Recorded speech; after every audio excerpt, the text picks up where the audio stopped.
اس سے بڑی نعمت بھی کوئی نہیں ہے. اور جو بڑی نعمت ہوتی ہے اللہ آزمائش میں اسی میں کرتا ہے. دیکھتا ہے اللہ تعالیٰ کہ یہ بندے کیا کرتے ہیں. لیکن یہ ایک اجازت ہے کہ رزق کی تلاش میں تم نکلو، خواہ غیروں کے جو ہے وہ وطن تک، غیروں کے در تک جو ہے وہ پہنچنا پڑے. اور یہ بات بھی مسئلے کی حد تک درست ہے کہ کسی غیر کافر مشرک ایسے بندے کے ساتھ کاروبار کرنے میں کوئی حرج نہیں ہے. یہ تو سیاسی نعرے ہیں بعض دفعہ، فلاں فرقے کے ساتھ کام نہیں کرنا، فلاں کی چیز استعمال نہیں کرنی. یہ وقتی چیزیں ہیں جو قومیں جو ہیں وہ اپنے ملکی اعتبار سے، علاقائی حوالہ سے، کسی خاص زاویہ سے جو ہے اس کو اچھالتی رہتی ہیں. شرعاً اس کی کوئی پابندی نہیں ہے. لیکن اس کے اندر اصل چیز جو ہے وہ وقار تھا، وہ عزت تھی. وہ مسلمان کو بتانا تھا کہ میں مسلمان ہوں، میں دھوکہ نہیں کرتا، میں کاروبار بھی کرتا ہوں تو اپنی خواہشات کے مطابق نہیں، صرف پیسے کی بڑھوتری اور اضافے کے لیے یہ کام نہیں کر رہا، بلکہ میرے رزق کے اندر بھی اللہ کی رضا شامل ہوتی ہے. وہ مالک خوش ہو جائے، میں یہ کام بھی اس لیے کرتا ہوں. پھر اللہ تعالیٰ اس کا ہو جاتا ہے جو آدمی یہ ذہن بناتا ہے. پھر اللہ اس کے لیے ایسے انتظامات کرتا ہے غیب سے اس کو سوچ بھی نہیں ہوتا. کبھی اللہ والے بن کر تو ہم دیکھیں. ہم یہی کہتے ہیں کہ اگر میں ان ملکوں میں رہتا ہوں، اگر میں نے جو ہے وہ داڑھی رکھ لی، اگر میں نے جو ہے وہ سر پر کوئی کپڑا رکھ لیا، لوگ مجھے کیا کہیں گے؟ لوگ تانے دیں گے. آج محفلوں کے اندر اگر کوئی بندہ جو ہے وہ اختلاط سے جو ہے وہ بچنے کی کوشش کرے، مرد اور عورتیں اکٹھی ہیں، وہ کہتا ہے کہ میں ایسے فنکشن میں نہیں جاؤں گا. اگر خواتین میں سے کسی نے پردہ کر رکھا ہو اور کسی فنکشن میں ہو، اس کو جو ہے وہ نکو بنا دیا جاتا ہے، بڑی بری نظروں سے دیکھا جاتا ہے. یہ کون ہے؟ اس نے ہمارے فنکشن کے اندر جو ہے وہ ایسی صورت پیدا کر دی ہے کہ جس کی وجہ سے ہمارے فنکشن کو نظر لگتی ہے. ہمارا جو پروگرام ہے اس کے اندر، ہماری جو محفل ہے، ہماری جو خوشی ہے، اس کے اندر یہ رکاوٹ بن رہی ہے. میرے بھائیوں، یہ صرف میری بات نہیں، آپ اس کا مشاہدہ کرتے رہتے ہیں. تو جب تشخص ختم ہو جاتا ہے، جب بندہ دوسروں کے جو ہے وہ طریقے پر چلتا ہے اور تکلیف کی حد تک طریقے پر چلتا ہے، تو پھر اللہ رب العزت جو ہے وہ اپنا فیصلہ صادر کر دیتا ہے کہ میں نے یہ تمہیں آگاہ کر دیا تھا کہ جو ان سے محبت کرے گا، بار بار منع کرنے کے باوجود پھر وہ انہی سے میں ہو جائے گا. حالانکہ عقل کا تقاضا یہ تھا، قرآن مجید میں کئی جگہ پر اللہ نے بیان کیا، یہ لوگ اس لائق نہیں تھے کہ تم ان کے ساتھ محبت کرتے. تو جب آدمی کسی کا طریقہ اختیار کرتا ہے، محبت تو ہو جاتی. جبکہ نبی کریم صلی اللہ علیہ وآلہ وسلم نے کیا فرمایا تھا؟ الموالات فی اللہ والموادات فی اللہ، الحب فی اللہ والبغض فی اللہ. یہ محبت، یہ دشمنی اللہ کے لیے ہونی چاہیے تھی. من احب للہ وابغض للہ واطاع للہ، للہیت پیش نظر ہو محبت میں اور نفرت کے اندر. منع للہ، روکتا ہے، اللہ نے کہا ہے رک جاؤ، نہیں دیتا. وہ ہاتھ کو جو ہے وہ کھینچ لیتا ہے. واطاع للہ، دیتا ہے تو اللہ کے لیے دیتا ہے. فقد استکمل الایمان، پھر یہ مومن کامل ہوتا ہے جو اپنے لین دین کے اندر، اپنی نشست و برخاست کے اندر، اپنی محبت اور نفرت کے اندر کسوٹی کس کو مقرر کرتا ہے؟ اللہ کی ذات کو کرتا ہے. میرے بھائیو، لوٹ آؤ اس بات کی طرف. قرآن مجید میں اللہ نے بار بار کہا ہے کہ لوٹ آؤ، ورنہ کیا ہے؟ فَإِنَّ مَصِيرَكُمْ إِلَى النَّارِ، ورنہ پھر ٹھکانا دنیا کے دن تو گزر ہی جائیں گے، پھر ہمیشہ ہمیشہ دہتی آگ کا حصہ بننے والے. بچ جاؤ اس سے. لا تتخذوا عدوی وعدوکم اولیاء، یہ میرے دشمن یہ کبھی تمہارے دوست نہیں ہو سکتے. عدوی وعدوکم اولیاء تلقون الیہم بالمودہ، اور تمہیں یہ کبھی احساس نہیں ہوتا، تمہاری ایمانی غیرت کبھی نہیں جاگتی. تلقون الیہم بالمودہ، ان کی طرف جو ہے وہ محبت کے لیے ہاتھ بڑھاتے ہو. وہ کون لوگ ہیں؟ وہ لوگ ہیں وقد کفروا بما، انہوں نے اس بات کا انکار کیا. لا تتخذوا عدوی وعدوکم اولیاء تلقون الیہم بالمودہ، انہوں نے وہ کفر کیا ہے. یخرجون الرسول وایاکم ان تؤمنوا باللہ ربکم، انہوں نے تمہارے رسول کو اور اس کے ماننے والوں کو اپنے علاقے سے نکال دیا تھا، اور ان کا قصور صرف یہ تھا ان تؤمنوا باللہ ربکم، کہ تم یہ جرأت کرتے ہو کہ تمہارا رب اللہ ہے، اور پھر ان کے لیے تم جو ہے وہ محبت کے ہاتھ بڑھاتے ہیں.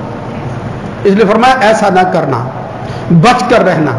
اس کا مطلب یہ ہے کہ جب آدمی کسی کے طریقے پر چلتا ہے آہستہ آہستہ اس کو احساس ختم ہو جاتا ہے، پھر محبت بڑھتی ہے، نفرت ختم ہو جاتی ہے. لیکن اب ایسی حالت کے اندر جس طرح باقی زندگی کے اندر ہم مغلوب حیثیت سے سوچتے ہیں، گزارا کر رہے ہیں، اللہ رب العزت نے بھی یہ احسان کیا کہ اس گزارے کا راستہ قرآن مجید سے جو ہے وہ نظر آتا ہے. لا يتخذ المؤمنون الكافرین اولیاء من دون اللہ، مومنوں کے علاوہ کافروں کے ساتھ وہ دوستی نہ کرو. وَمَن يَفْعَلْ ذَلِكَ فَلَيْسَ مِنَ اللَّهِ فِي شَيْءٍ، اگر تم کر لو گے اللہ کی حمایت ختم ہو جائے گی. ہاں ایک راستہ ہے، تم پھنسے ہوئے ہو، وہ غالب ہیں، ان کے ملکوں میں رہتے ہو، کر کچھ نہیں سکتے. آج ان ملکوں میں دیکھو واقعات پڑھتے ہیں، ہم سنتے ہیں بلکہ دیکھتے ہیں. مسلمان نماز پڑھنے کے لیے جاتے ہیں، اس کے حلیے کو دیکھ کر کافر، وہ انگریز یعنی جو کفر کی حالت میں ہے، تھوکنا شروع کر دیتا ہے. تھوکتا ہے، وہ کہتا ہے تم دہشت گرد ہو. خرجتم جہادا فی سبیلی وابتغاء مرضاتی، جب میری رضا کے لیے تم اللہ کے کلمے کو بلند کرنے کی خاطر نکلتے تھے، وہ تمہیں جو ہے وہ نفرت کی نگاہوں سے دیکھتے تھے، مخالفت کرتے تھے تمہیں. اس لیے محمد الرسول اللہ صلی اللہ علیہ وسلم نے فرمایا یہ تو صرف وہ عذر ہے جس کو جو ہے وہ اللہ نے بھی مان لیا کہ تم اگر مغلوب ہو، ایسی حالت میں ہو، گزارا ہے، عزت نہیں ہے اس کے اندر. اب گزارے کی خاطر جو ہے الا ان تتقوا منہم تقات، اپنے آپ کو بچا کر رکھو اور ان کے ساتھ جو ہے وہ ملو. اور کس حد تک ملو؟ اب یہ بات سمجھنے والی ہے.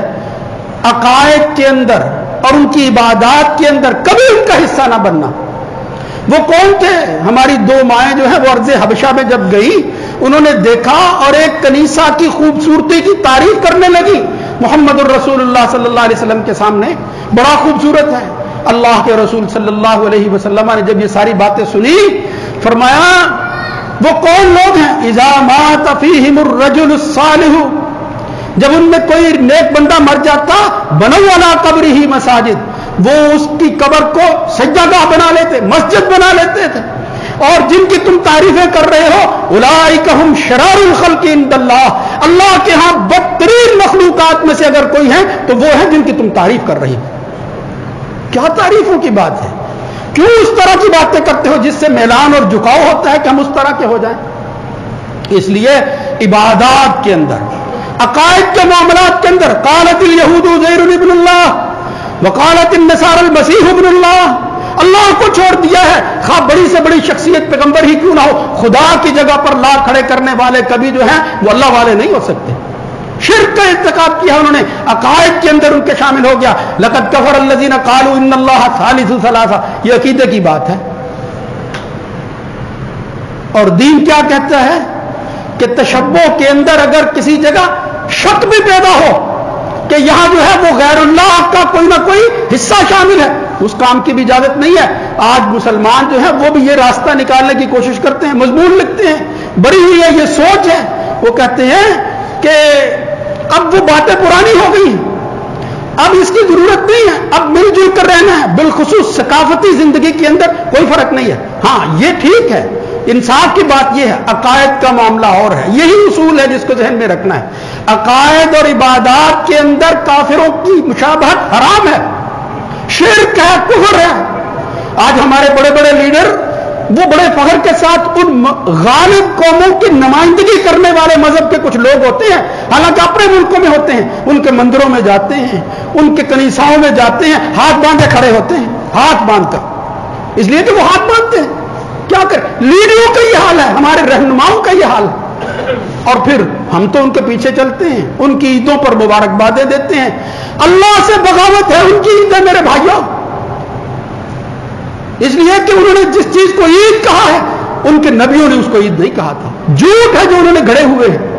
اس لیے ایسے معاملات کے اندر ان سے علیحدگی اختیار کرنی چاہیے، بچ کر رہنا چاہیے. عقائد کے اندر اگر آدمی اپنا ایمان بیچ دیتا ہے پیسے کی خاطر، پھر اس کا فیصلہ ہے، وہ اللہ کے سامنے جب جائے گا اللہ تعالیٰ اس سے جواب جو ہے وہ لے لے گا. اس لیے عقائد اور عبادات کے اندر کبھی غیروں کی پیروی، کبھی غیروں کی مشابہت نہیں کرنی. پیروی تو بہت دور کی بات ہے. محمد الرسول اللہ صلی اللہ علیہ وسلم کی صحیح بخاری مسلم میں روایتیں آتی ہیں، اللہ کے رسول نے کہا سورج طلوع ہو، سورج جو ہے وہ نصف النہار پر ہو، سورج جو ہے وہ غروب ہو رہا ہو، عبادت نہ کرو، اللہ کی عبادت سے منع کر دی گئی. اکثر عن الصلاۃ حتی ترتفع النہار، یہ سورج نکل رہا ہو تو نکلنے کے وقت تک وہ عبادت ہے، جب وہ نکل رہا ہو عین تو تم عبادت نہ کرو. یطلع بین قرنی شیطان، شیطان کے دو سینگوں کے درمیان وہ طلوع ہو رہا ہے. یسجد لہ الکفار، اس وقت کافر اس کو سجدہ کرتے ہیں، اللہ کی نشانی ہے سجدہ کرتے ہیں اللہ کے مقابلہ کے اندر. فرمایا اس وقت اگرچہ تم نے اللہ کے لیے سجدہ کرنا ہے، لیکن ان مخصوص اوقات کے اندر جب وہ کافر شیطان کی پیروی کرتے ہوئے سورج کی پوجا کرتے ہیں، یہ مجوسی، یہ کافر، یہ مشرک، اس وقت وقتی طور پر تم اللہ کی عبادت بھی نہ کرو. شبہ نہ پیدا ہو جائے کہ کہیں یہ بھی ان کے ساتھ شامل نہیں ہے. اس لیے یہ بنیادی چیزیں ہیں. ان مشابہت کی چیزوں پر جہاں جو اصول متعین ہیں، عقائد کی بات ہے، اور پھر وہ چیزیں ہیں کہ جن کی وجہ سے فسق و فجور لازم آتا ہے. تیسرا مرحلہ جو ہے وہ عادات کا ہے، وہ گزارے کی بات ہے کہ پھر آدمی جاتا ہے مکروہ، اس کو بھی کہا گیا مکروہ کہتے ہیں اہل علم. یعنی اب آپ دیکھیں کہ ساری زندگی آدمی مکروہات میں ہی گزار دیتا ہے، یعنی دین کو وہ چیز پسند نہیں ہے، آپ اس کو پسند کیے ہوئے. یہ گزارے کی بات ہے، آخری صورت ہے. ورنہ محمد الرسول اللہ صلی اللہ علیہ وسلم کے زمانہ میں اللہ کے رسول کا صحابی ہے، وہ صحابی بیان کرتے ہیں کہ جاء رجل الى النبی صلی اللہ علیہ وسلم نظر ان ينهر ابلا ببوانہ. ایک بندہ آیا اور اس نے کہا یا رسول اللہ صلی اللہ علیہ وسلم، میں نے نظر مانی ہے کہ بوانا مقام پر نظر مانی ہے، اللہ کے لیے نظر مانی ہے، لیکن میں جانور ذبح کروں گا بوانا مقام پر. آج بھی دیکھیں ہم جانور ذبح کرنے کے لیے کہاں کہاں جاتے ہیں، کہتے ہیں کیا فرق پڑتا ہے؟ فرق پڑتا ہے میرے بھائیوں، اس تشبہ کی وجہ سے جو عبادت کے اندر جو عقیدے کا حصہ ہو فرق پڑتا ہے. محمد الرسول اللہ صلی اللہ علیہ وسلم سے آ کر پوچھتا ہے میں بوانا میں نظر ماننی ہے، جانور ذبح کروں گا. اللہ کے رسول نے اسے کہا ٹھیک ہے اللہ کے لیے کرنا ہے چلے جاؤ. نہیں، فرمایا هل كان فيها وثن من اوثان الجاہلیت یعبد. اللہ کے بندے کیا بوانا میں کبھی، اب نہیں ہے، اب تو اسلام کا غلبہ ہو گیا ہے، کس کو جرأت ہو سکتی ہے، لیکن کیا کبھی پہلے زمانے میں بوانا مقام پر جاہلیت میں سے کسی بت کی عبادت تو نہیں وہ کرتے تھے؟ کوئی بت تو نہیں وہاں رکھا ہوا تھا. هل كان فيها عید من اعیادهم، کیا کوئی ان کا میلہ تو نہیں لگتا تھا؟ وہ عید تو نہیں مناتے تھے اس جگہ پر؟ جب پتا چلا کہ نہیں یا رسول اللہ ایسی کوئی بات نہیں ہے، پھر محمد الرسول اللہ صلی اللہ علیہ وسلم نے کہا پھر اللہ کی زمین ہے ساری، اللہ کے علاوہ اس میں کوئی شریک نہیں ہے. اوفی بنظری کا، اس لیے اب تم نظر پوری کر سکتے ہو جب یہ شرائط ہیں کہ تشبہ اور مشاکلت نہیں ہوتی. یہ نہیں پتا چلتا کہ یہ بھی انہی کے ساتھ ہے. لوگ پوچھتے ہیں فلاں جو ہے وہ کپڑا پہن لے، فلاں مہینے کے اندر پہن لے. محمد الرسول اللہ صلی اللہ علیہ وسلم نے اس بندے سے کہا کہ جاہلیت میں کبھی ایسا تو نہیں ہوتا تھا، یعنی شبہ تو نہیں پیدا ہوتا تمہارے اس عمل کی وجہ سے کہ تو بھی ان میں سے ہے، ان جیسے کام کرتا ہے، کبھی مبارک خواہ اس میں کوئی جو ہے وہ بت موجود رہا ہو. لیکن آج ہم اس کی پرواہ نہیں کرتے. محمد الرسول اللہ صلی اللہ علیہ وسلم نے فرمایا لا وفاء لنذر فی معصیت اللہ، اللہ کی نافرمانی کے اندر کوئی اور کام اللہ کے لیے کیا جائے اور ایک طرف اللہ کی نافرمانی ہو، اللہ اس کی اجازت نہیں دیتا. لا وفاء لنذر فی معصیت اللہ، نظر پوری کرنی ہے ضروری اور واجب ہوتی ہے بندے کے لیے، لیکن اگر اللہ کی نافرمانی کرنی ہو جو ہے وہ نکلتی ہو تو پھر بندے کو نظر پوری کرنے کی اجازت نہیں ہے. ولا فی ما لا یملک ابن آدم، اور نہ ہی اس نظر کی اجازت ہے کہ جو ابن آدم کے اختیار میں ہی نہیں ہے، ایسی نظر جو ہے وہ بندہ مان لیتا ہے. لیکن مقصود کیا ہے، استنباط کیا ہے، یہاں استشہاد کیا ہے کہ کافروں کی مشابہت سے بچنا ہے. ان کے عقیدے، ان کے ایمان کی طرف جو ہے وہ جو چیز لے جاتی ہے شبہ پیدا کرتی ہے. محمد الرسول اللہ صلی اللہ علیہ وسلم کے بڑے جلیل القدر صحابی عبداللہ ابن عمر ابن عاص کہتے ہیں کہ میں نے زرد رنگ کے جو ہے وہ معصفر کپڑے، علیہ ثوبین معصفرین، وہ رنگین کپڑے پہنے ہوئے تھے.